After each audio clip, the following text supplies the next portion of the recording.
Rafiki yangu. Wewe, habari yako?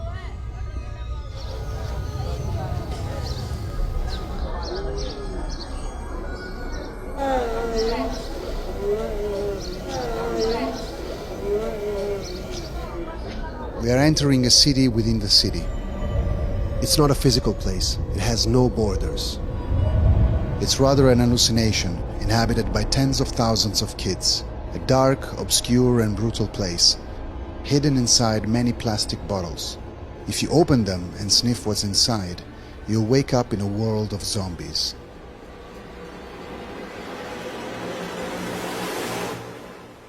This is the story of the zombies of Nairobi.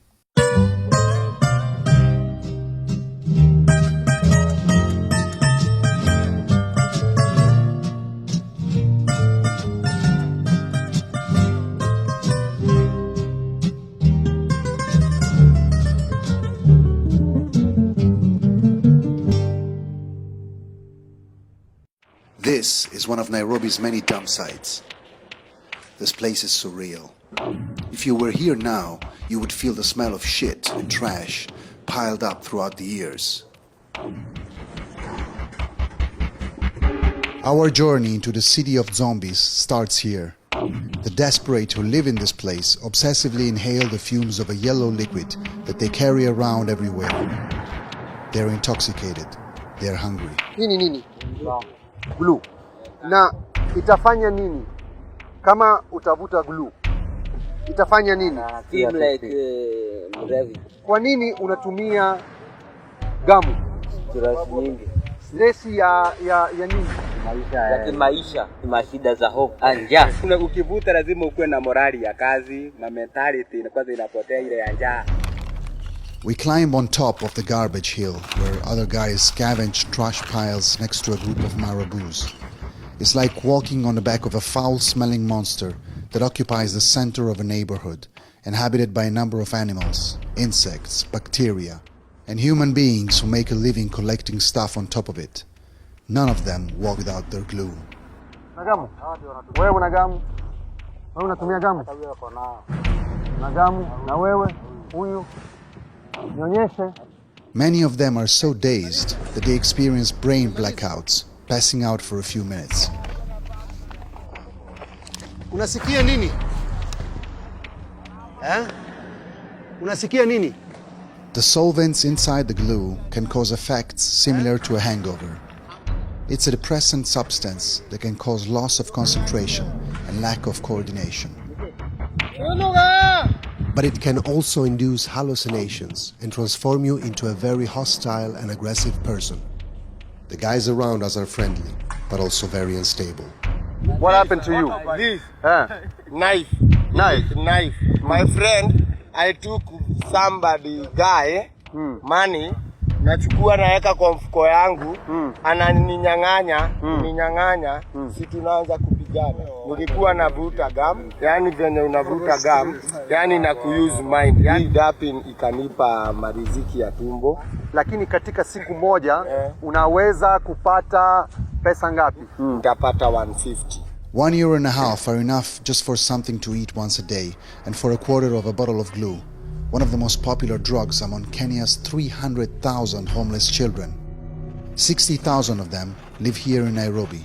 We're going to show you how easy it is to buy glue in Nairobi in a slum. This is Evans, he's 13 years old. He's been sniffing glue for so many years already. There's a shoemaker over there. He's going to go and get it and come back. The boy walks inside the shack. And moments later, there he is. See, now he's got it. He's bought it for 20 shillings. Look at it. Very easy. We empty his bottle and let him go. Okay, asante. Aware of the fact that he's going to get some more glue within a few minutes. What's absurd is that everything happens in broad daylight. The slums are full of shoemakers who don't care about making a few bucks selling glue to street children. Mtoto mmoja amekuja hapa na amenunua gamu.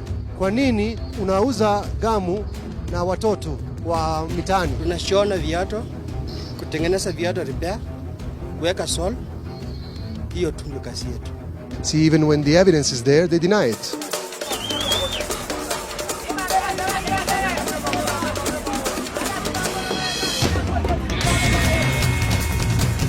Like many African metropolises, Nairobi is a city that wears you out.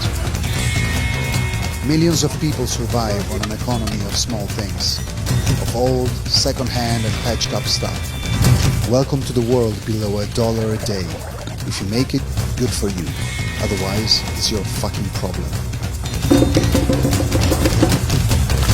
And once the youth sees opportunities being stripped from them day after day, you know what might come next. Violence. This is a tunnel in Nairobi where a gang of robbers lives. They use mainly knives and machetes.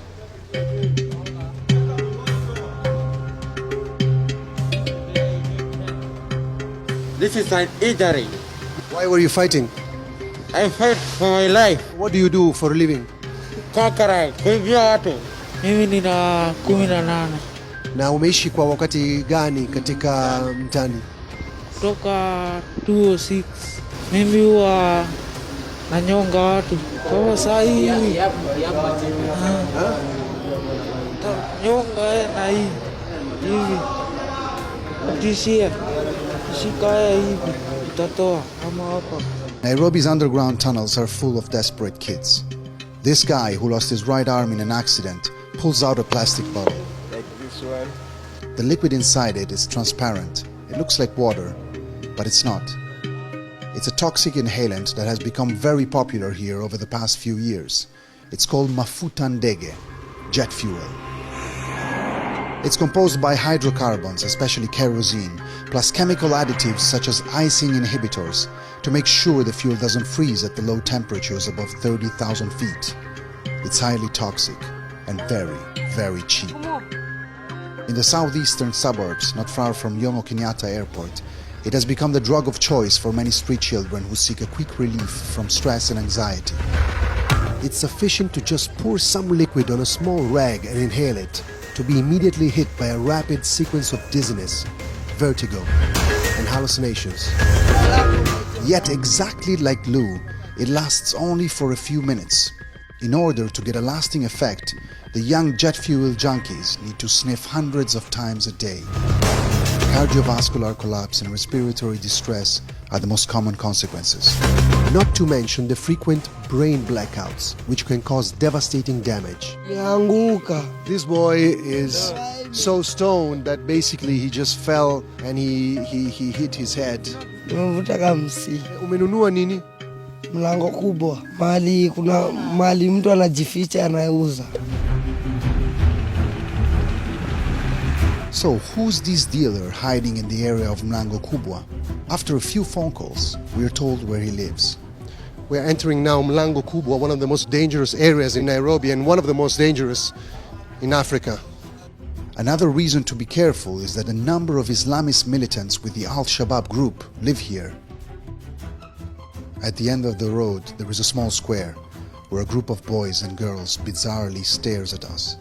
They look lost. This is an area where a lot of drug addicts meet. Most of these kids sniff glue and some of them use jet fuel as well. Okay, let's go.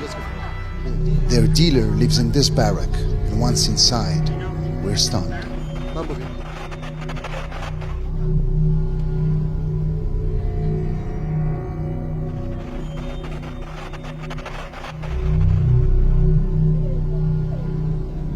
We find ourselves face to face with an old polymylitic who shows us his best merchandise, jet fuel. He tells us he gets it from intermediaries who steal it from the airport or the companies producing it. 60 shillings. This one. Unajua kitambo walikuwa wanapenda gamu. Lakini siku hizi wameturn kwa hii. How many children come here to buy? Every day, I mean. More than 100.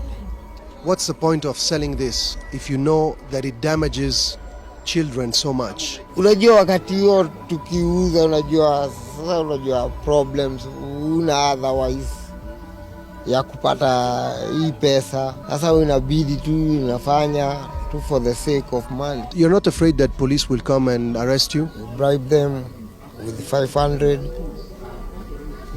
and then they go away.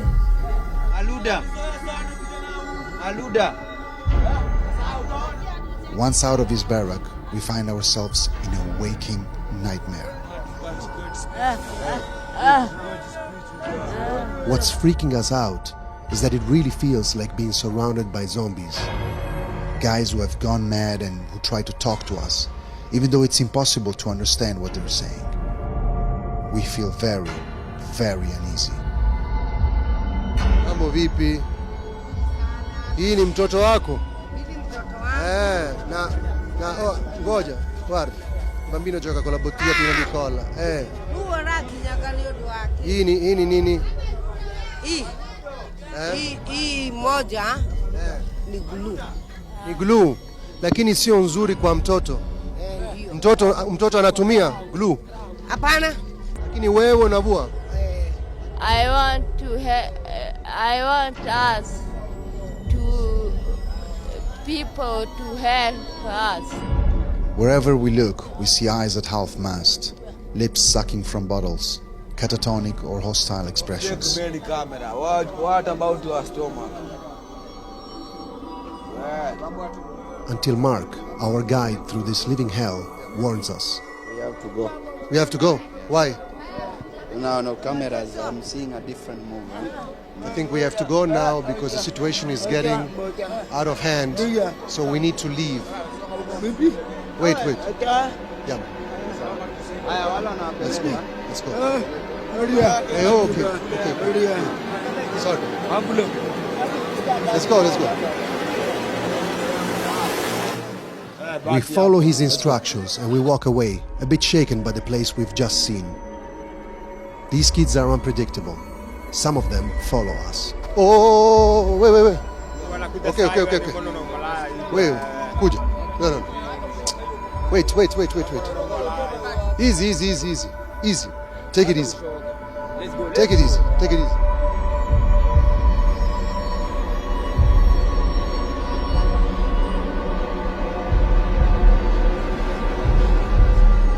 Okay. Twende tafadhali. Let's go. Let's move the car now, please. Twende. Yes. Nairobi is full of zombie towns like Mlango Kubwa. This is Kayole, another junkie area where many street children meet. Among them, there are many single mothers. Mtu anavutanga kwa jia stress, kwa jisa zingine umefungia nyumba, unalala nje, utafanya nini? Utamwangalia lazima uvute, na muangalie na mtafute kitu ya kukula. She's sniffing that stuff, and at the same time, I'm wondering how is she going to take care of this baby? The young boys and the girls are given the clue to sleep. So the mom can go out and loiter, look for men to fuck them and give them money. Nowhere to sleep, nowhere to eat, nowhere nothing. Look the way he looks like. Look at. He's pregnant. She don't have a The husband nowhere. It is almost impossible to raise a child with no husband, no family, no help, no home, no money, and an obsessive solvent addiction. Many of these kids end up wandering around like stray dogs. Steve is one of them. Mama yako anajua kwamba wewe unavuta misii? Lakini alinipatanga siku moja, nikagongo kama mnyama, nikaskiji, nikahepa nyumbani. Kutoroka nyumbani, nikaanza kulala na akina skidi. Lakini skidi wakanionyesha mafomu. Sasa nikazoea. Steve and his friends survive collecting trash.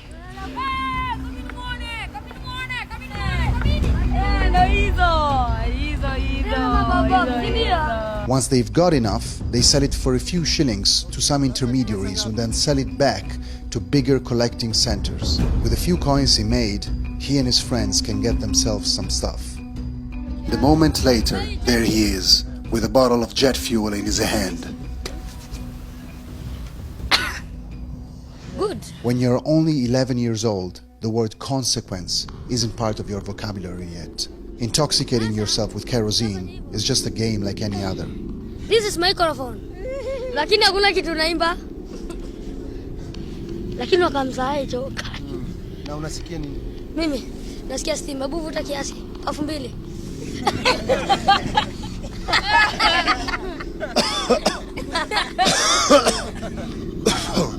Lakini si mbaya. ni mbaya sana. Hiyo mara ya kwanza ndio mtu uko hoa, lakini ukivuta mara ya pili ya tatu, inakuwa mzuri. Kuja base yetu ndio kufundisha hadi kuchamba. Kids like Steve grow up in an unstable and violent environment where theft, fight and prevarication are constantly all around you. And if you get hurt, no one gives a shit. Umefanya nini hapa? Mimi iko Bondo na gari. Umeenda daktari? Sijaenda. Kwa nini? Sina pesa. Without money, you have to make do because this city doesn't give you anything. It just takes and takes and takes. Especially when you meet some of the many corrupt cops standing at the side of the road. All they want is your money. It's from them that Steve and his friends must hide when the sun goes down. In order to find them, we have to go and look in the slums.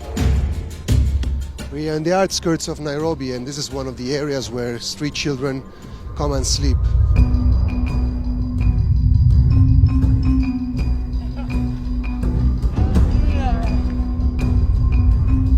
Na umefanya miaka mingapi katika barabara? Katika barabara? Miaka 3. Maisha mabaya. Ndio tena bezi ni kubaya.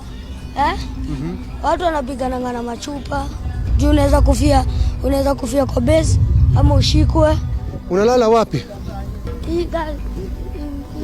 It's really unbelievable. I mean, he's sleeping in this very small tunnel.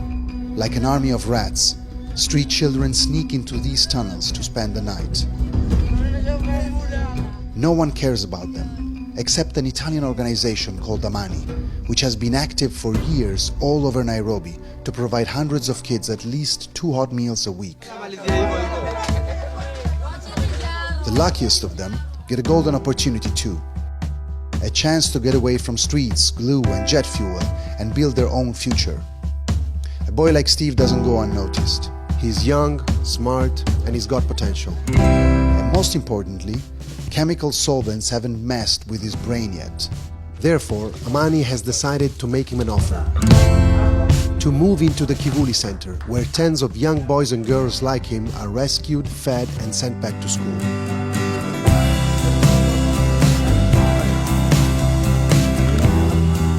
Ningependa kusema asante. Ameniona nikafurahia. Nilikuwa nilala kwa baridi. Na ndio utezi. Hadi kuletea zile kula nini. Umbu. Unaweza patwa na homa kama mimi sasa niko na homa ya baridi usiku. Unaona? Hapa ni pazuri. Hata kukinyesha kwezi ingia maji. Hakuwezi ingia maji. Tena uruke kwa wengine tuone vile utalala. Siku nyingine tutalala kwa vumbi. Kwa vumbi. Wengine wanalala kwa mawe. Kwa manyasi unaona ngaji. Ukinyesha. Sasa watu wanamkanga usiku wanaenda kukaa. Wewe unaenda ndio hiyo. Ndio makofi Kila mtu ampatie haki Da 20 anni a questa parte siamo in Kenya per sostenere progetti sociali per il recupero dei bambini di strada. Io quando vado a vedere i bambini di strada la prima cosa che mi viene da pensare non c'è futuro. Nel momento in cui i bambini entrano nel centro e mangiano e hanno tutto ciò che gli serve per vivere, lasciano anche con una certa facilità l'uso delle droghe. Conosco molti di loro che oggi lavorano, hanno studiato, sono arrivati fino all'università e oggi per esempio uno di loro da che sniffava colla o sniffava carburante per aerei, oggi per esempio lavora in banca. Nikitumia kuna senye nakanga chini nafikiriaje. Hii kitu nilifanyanga best yangu akakufa. Lakini sasa nimeona chance nzuri ya kuacha. Many other children can be rescued from the streets and from Nairobi's devastating liquid drugs. The NGO Amani for Africa takes care of them. We have witnessed how they work in the field. If you want to help out, you can make a donation. Here is how you can find them.